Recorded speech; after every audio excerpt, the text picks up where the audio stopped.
After all this tedious work, I am finally at the step you have been waiting for: analysis. Here's my final spreadsheet for HerbalDoc. You can see that it is rather colorful.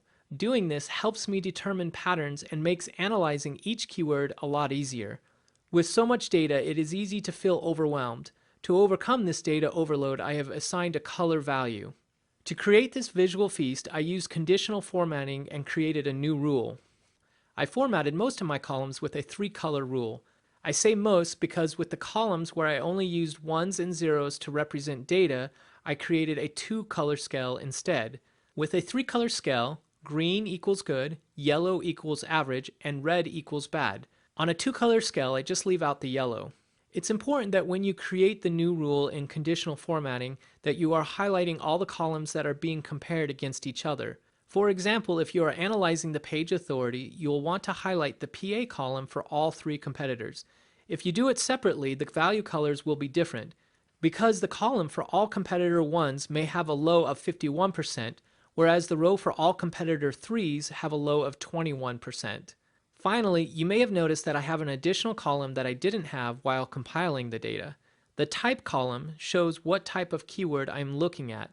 Head keywords are a 1, long tail are a 2, and objective keywords are a 3.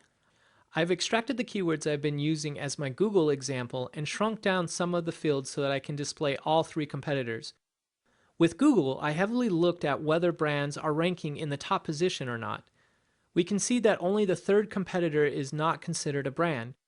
In fact, the page authority, domain authority, and unique root domains are considerably low.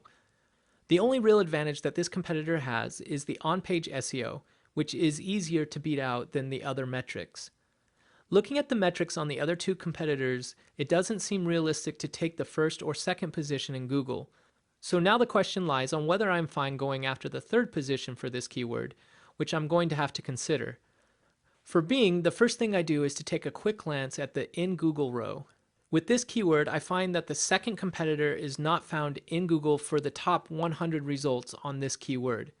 Most likely, this means that for some reason this competitor was penalized for breaking Google's rules. Often this penalty is around link building, and now I need to decide whether I want to compete with this site. If the other 2 competitors were relatively easy to beat, I might still consider the keyword.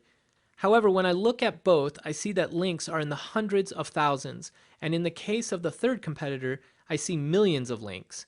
Due to this, I've decided to opt out for going after this keyword in Bing.